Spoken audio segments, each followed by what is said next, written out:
দিদি একবার দেখুন বিজেপির কালচার। এইভাবে যে ঝগড়া ঝামেলা করে একটা বাড়ি ভেঙে দেওয়া, একটা মসজিদ ভেঙে এটা আইন নেই। না না ঠিক আছে, সেই কারণে তো আমি জল নিতে এসেছি সকালে, ঠিক আছে, আমি জল নিতে এসেছি সকালে। দেখুন সেই কারণে সব শুনেই যে মুহূর্তে শুনেছি সঙ্গে সঙ্গে আমি হাজির হয়েছি। আপনারা তো আমাদের ভোট দেন, তারপরেও তো ছুটে এসেছি। কাউকেও কিছু করা যাবে না। আমি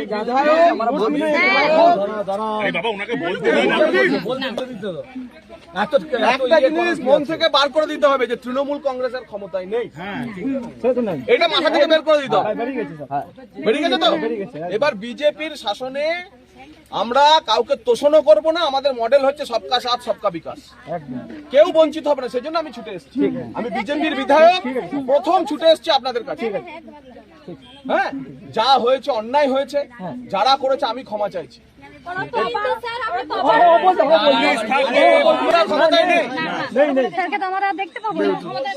সবাই মিলে বলুন তৃণমূল কংগ্রেস বাই বাই। বলুন তৃণমূল কংগ্রেস, বলুন জোরে তৃণমূল কংগ্রেস, তৃণমূল কংগ্রেস। কথাটা শুনতে হবে, কথাটা শুনতে হবে।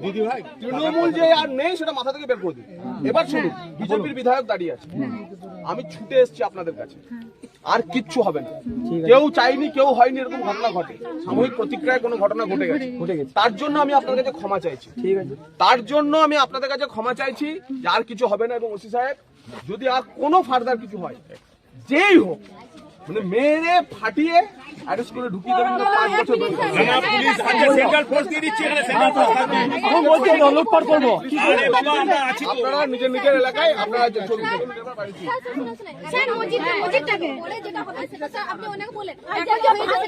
সেটার জন্য কেস হয়েছে, আপনারা যা ঘটনা ঘটে গেছে, আপনারা যা ঘটনা ঘটে গেছে। আরে দিদি, 21 সালে যখন এইভাবে চিন্তায় একের পর এক আক্রমণ হয়েছিল, কোন নেতা আসেনি। ভারতীয় জনতা পার্টি কার্যকর্তাদের উপর আক্রমণ হার করে কেঁদেছে আমাদের পায়ে ধরে, কেউ আসেনি। আজকে আমরা এসেছি কারণ এটাই বিজেপি, আমরা তৃণমূল না। 21 সালে যখন আপনাদের তরফ থেকে লোক গিয়ে ওদের ভেঙে দিয়ে চুরমার করে দিয়েছিল, কেউ যায়নি এবং বলেছিল ভেঙে দিয়ে চারিন দাও, গায়ে খুলে নিয়ে যাও, মেয়েদের গায়ে হাত দিয়ে গেছিল। তো সেই আরে বলছি তো হবে না, ওই জন্য আমি এসেছি। তো আপনি বেশি কথা বলছেন, আপনি বেশি কথা বলছেন।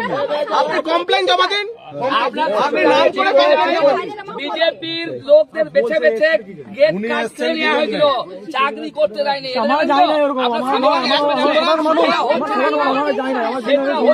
একটা কথা স্পষ্ট হচ্ছে না, বেশি কথা না বলে, বিরাট বিপ্লবীপনা না দেখিয়ে, এত বিপ্লবীপনা এখন আর চলবে না। কমপ্লেন থানাতে কমপ্লেন দিন, কারোর কোনো কিছু হবে না। আমার ফোন নাম্বার রেখে দিন, আমাকে ফোন করবেন, ঠিক আছে? আমার ফোন নাম্বার রেখে দিন, আমাকে ফোন করবেন, কোনো অসুবিধা হবে না। আমি আবার দরকার হলে ছুটে আসবো, কিন্তু ওই হিরোগিরির জামানা শেষ।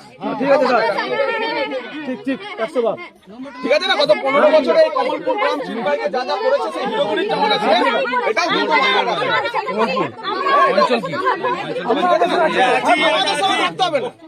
আমাদের সঙ্গে থাকতে হবে না।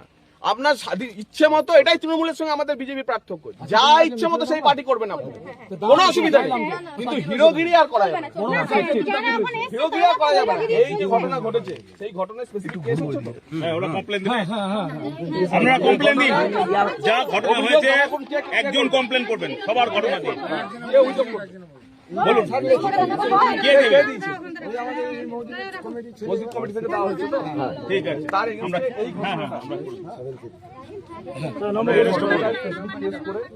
অ্যারেস্ট করে দেওয়া হবে। এবং ফার্দার আপনি যদি পুলিশ পিকেট নাম্বার দিয়ে দেবো, আর চিন্তা করেন না। আর আমি আছি, ঠিক আছে স্যার, আমি বলছি আছি। সরাসরি ফোন করবেন যতবার। দেখুন, কোনো একটা জিনিস প্রতিক্রিয়া হয়ে যেতে পারে, কিন্তু আমি সেটাকে বাড়াতে চাই না। এইটুকু সুযোগ দিন। একটা জিনিস ঘটে গেছে, এটাকে না বাড়িয়ে এখানেই শেষ করা। এবং তারপর আপনি এসেছেন, এখানে সেন্ট্রাল ফোর্স বসিয়ে দেওয়া হচ্ছে। সেন্ট্রাল ফোর্স দিয়ে দিচ্ছে না, দিদি ভাই আমাদের আপনারাও ফোন করেননি কেউ এমএলএ সাহেবকে? কিন্তু নিজে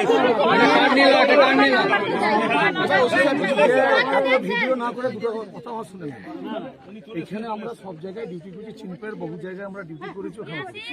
আমাদের কাছে খবর আসলো, উনি আমাকে বললেন, ফোন করলেন যে আমি চিনপাই যাব। আমি ওনাকে ফোন করিনি, আমরা ফোন করিনি কিন্তু। কথাটা বলতে দেন। উনি আমাকে বললেন চিনপাই যাবো। আসুন, আমি জানি না চিনপাই, তো চিনপাই কোথায় যাবো সেটাও জানি না। বলছে আমি তাপাসপুর যাবো। তাহলে উনি, ওনার কাছে খবর আছে উনি তাপাসপুর যাবে কি করতে, আমাকে কিছু বলে না। কিন্তু আমার কাছে যেটুকু খবর আছে এখানে ঝামেলা হয়েছে, উনি যে এখানে এসেই দাঁড়াবে আপনাদের সঙ্গে কথা বলবে সেটা আমার জানা আছে, সেটা উনি আপনার সামনে বললেন। এইটুকুনি কথা দিলাম, স্পেসিফিক কেস হবে, অ্যারেস্ট হবে, এইটুকু আমি জোরে গলায় চাই। এবার আপনারাও শান্তি বজায় রাখবেন। আবার একটা কথা স্পষ্টভাবে শুনুন, আপনাদের কাউকে যে বলছেন আমাদের সঙ্গে চলে আসবো, নিজের মনের ইচ্ছায় যে রাজনীতি করতে ইচ্ছে হবে সেই রাজনীতি করবেন, সেই রাজনীতি করবেন। আপনাকে বিজেপি করতে হবে না, আপনাকে ভারত মাতাকে জয় বলতে হবে না, জয় শ্রীরাম বলতে হবে না। নিজের ইচ্ছায় যে রাজনীতি করতে হবে সেই রাজনীতি করবেন, কিন্তু হিরোগিরিও আর চলবে না। 15 বছর যা করেছেন সেটাও আর চলবে না। হ্যাঁ, যা করেছেন আপনারা জানেন, আপনারা বলছি না, আপনাদের গ্রামের ছেলেরা জানে, তো সেটাও আর করা যাবে না। স্পষ্ট নির্দেশ, একদম সিনা ঠুকে তৃণমূল করুন, সিনা ঠুকে তৃণমূল করুন। সকলকে নমস্কার। আমরা আছি। এই যে ভিডিওটা দেখলেন এতক্ষণ ধরে আপনারা, এটা অভিক মিত্র নামে এক ভদ্রলোকের প্রোফাইল থেকে নেওয়া। তো এই ভিডিওটা দেখানোর উদ্দেশ্য একটাই যে আমাদের মতো যারা বিজেপির সাধারণ সৈনিক রয়েছেন, যারা বিজেপিকে সাপোর্ট করেন মন থেকে, প্রত্যেকের কাছেই রিকোয়েস্ট যেন এভাবেই আমরা মানুষের সেবা করতে পারি, মানুষের পাশে থাকতে পারি, আর বিজেপির নাম উজ্জ্বল করতে পারি। ভারত মাতা কি জয়, বন্দে মাতরম, জয় শ্রীরাম।